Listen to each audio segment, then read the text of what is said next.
నమస్తే. ప్రస్తుతం మనతో పాటు సీనియర్ జర్నలిస్ట్ దాము బాలాజీ ఉన్నారు. ఆయనతో మాట్లాడదాం. నమస్తే సార్. నమస్తే. సార్, ఒక తల్లి ఇద్దరు కొడుకుల్ని చంపేసి తాను చనిపోయింది. అసలు ఏంటి సార్ ఇదంతా? ఇది చాలా హృదయ విదారకమైన కథ. ఇది మనం అనేకసార్లు ఈ మధ్యకాలంలో పిల్లల్ని చంపేస్తున్న తల్లిదండ్రులు, వాళ్ళ తండ్రి కావచ్చు, తల్లి కావచ్చు, తమ పిల్లల్ని తామే దారుణంగా చంపేస్తున్న సంఘటనలు ఈ మధ్యకాలంలో ఎక్కువగా వింటున్నాము. సో ఇది అటువంటిదే. ఇది ఇంకా భయంకరమైన పద్ధతిలో ఆమె చంపింది.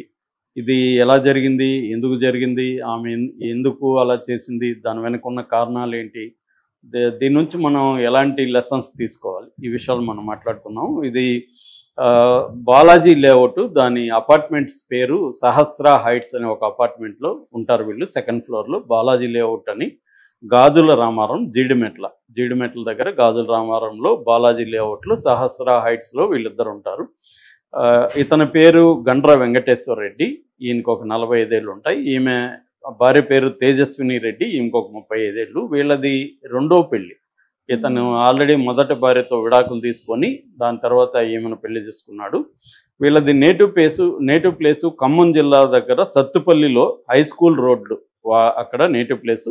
గత 4 ఏళ్ళ నుంచి ఈ గాజుల రామారంలో ఉంటున్నారు. సో ఇతను వచ్చి అక్కడ ఒక బొంతపల్లి గ్రాన్యూల్స్ ఇండియా లిమిటెడ్లో క్వాలిటీ మేనేజర్గా పనిచేస్తున్నాడు.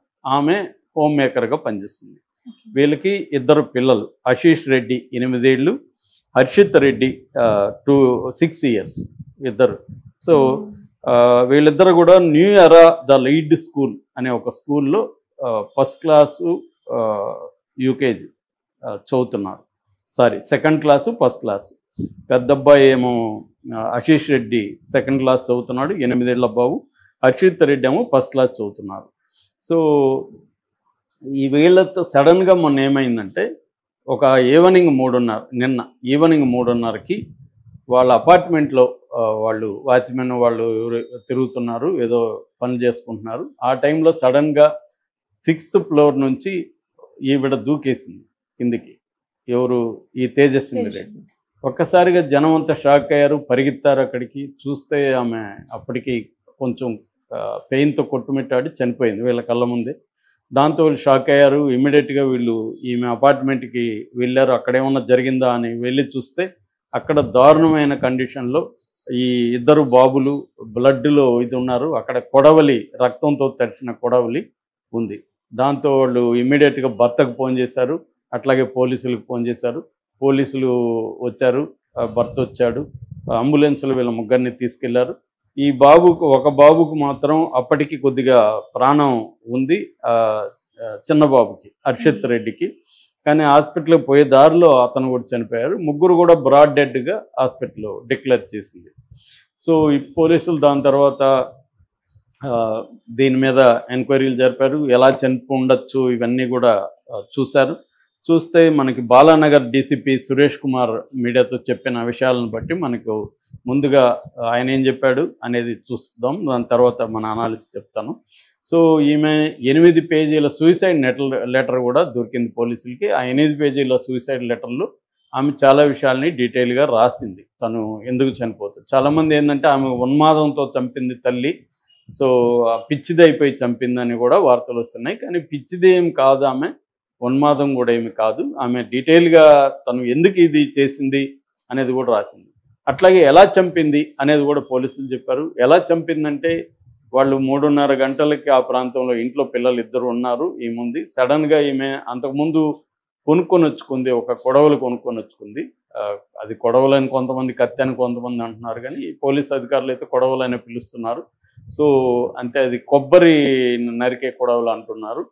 సో కొన్ని ప్రాంతాల్లో కొడవలి, కత్తి పర్యాపదాలాగా వాడేస్తుంటారు. సో ఏదేమైనా కత్తి అనుకుందాం. కత్తితో ఆమె వాళ్ళిద్దరిని నరకడానికి ట్రై చేసింది. వాళ్ళు దెబ్బ తగిలినాక భయంతో పరిగెత్తారు, ఇంట్లో కిచెన్లోకి, బెడ్రూమ్లోకి అలా పరిగెత్తి ఈమె కూడా చేజ్ చేసి వాళ్ళని వెంటాడి చేజ్ చేసి వాళ్ళని నరికేసిన తర్వాత వీళ్ళు చనిపోయారని బాగా నిర్ధారణ చేసుకున్నాక ఆమె పైకి వెళ్ళింది. వీళ్ళది 2nd ఫ్లోరు, 6th ఫ్లోర్కి వెళ్ళి అక్కడి నుంచి ఆమె దూకి చనిపోయింది. సో ఇది అంటే ముందుగానే ఆమె ప్లాన్ చేసుకునింది. వీళ్ళిద్దరిని ఎలా చంపాలో ప్లాన్ చేసుకుంది, తాను ఎలా చనిపోవాలో కూడా ఆమె ప్లాన్ చేసుకుంది. ఎందుకు ఇంత దారుణంగా? ఇద్దరు, ఆమె అందంగా ఉంది, ఇద్దరు పిల్లలు చాలా ముద్దుగా ఉంటున్నారు.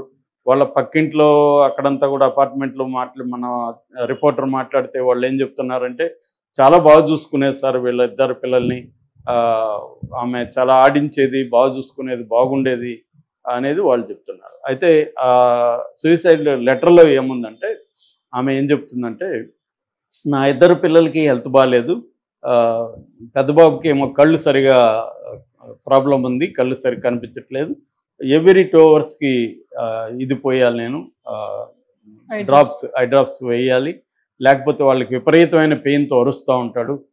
చిన్న బాబుకి ఏమో లంగ్స్లో బాగా ప్రాబ్లం ఉంది. సో ఇద్దరికి కూడా బాగాలేదు, నాకు కూడా హెల్త్ బాగాలేదు. నేను మా హస్బెండ్కి పదే పదే చెప్తున్నాను, వీళ్ళకి మంచి ట్రీట్మెంట్ ఇప్పిద్దాం, మనకు ఆస్తులు ఉన్నాయి కదా, ఆస్తులు అమ్మేసి వీళ్ళకి మంచి హాస్పిటల్లో ట్రీట్మెంట్ ఇప్పిద్దాం అని చెప్తుంటే అతను పట్టించుకోవట్లేదు. నా గురించి కానీ పిల్లల గురించి అతను పట్టించుకోవట్లేదు. నా వల్ల కావట్లేదు, ఇద్దరు పిల్లలతో నా హెల్త్తో ఇద్దరు పిల్లలతో ఏగడం నా వల్ల కావట్లేదు. మొన్న ఒకరోజు గొడవ అయితే మా హస్బెండ్ ఏమన్నాడంటే, ముగ్గురు ఎక్కడన్నా కలిసి చావండి అన్నాడు.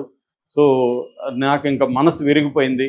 ఇప్పుడు వీళ్ళిద్దరిని, నేను చచ్చిపోదాం అనుకున్నా, ఇప్పుడు నేను చచ్చిపోయి వీళ్ళిద్దరు ఉంటే వాళ్ళ నాన్న ఎలా చూడరు, వీళ్ళు సఫర్ అవుతూ ఉంటారు. ఆ సఫరింగ్ నుంచి వీళ్ళకి విముక్తి చేయడానికి కోసమే వాళ్ళిద్దరిని నేను చంపేసి నేను చచ్చిపోతున్నాను అనేది ఆమె డీటెయిల్గా రాసిన లెటర్లో ఉంది. అట్లాగే పక్కన వాళ్ళని విచారిస్తే కూడా, అవును ఈ ప్రాబ్లం ఉంది, ఆమె చాలా కష్టాలు పడేది ఆ పిల్లలతో, ఆమెకి హెల్త్ బాగాలేదు, ఆమెకు కొంత మెంటల్ డిస్టర్బెన్స్ కూడా ఉంది. గత 3 నెలలుగా మాత్రం ఆమె కొద్దిగా బెటర్గా అనిపించింది మాకు. అంతకుముందు అసలు ఆమె ఎవరితో కలిసేది కాదు, మెంటల్గా ఏదో డిస్టర్బెన్స్గా ఉన్నట్టుగానే మాకు కూడా అర్థమైంది అనేది కూడా వాళ్ళు చెప్తున్నారు. భర్త మాత్రం సైలెంట్గా ఉంటున్నాడు, దీని పట్ల ఆయన స్పందన లేదనేది ఇంకా మనకు తెలియదు. సో ఆయన ఇంకా మన మీడియాతో మాట్లాడలేదు. సో ప్రధానంగా ఈమెకి సపోర్ట్ సిస్టమ్ ఏమీ లేవని చెప్తున్నారు. బంధువులు కానీ ఇంకొకరు కానీ హెల్ప్ చేసే పరిస్థితి లేదు. ఆమె ఒకటే ఈ జబ్బుతో ఉన్న ఇద్దరు పిల్లలతో ఏగాల్సిన పరిస్థితి. ఆ ఇద్దరు కూడా ఈమెను ఇబ్బంది పెడుతున్నారు. దీంతో ఈమె వేరే మార్గం లేదు, భర్త కూడా ముగ్గురు కలిసి చనిపోయింది అన్నాడనేది ప్రధానంగా చెప్తున్నారు.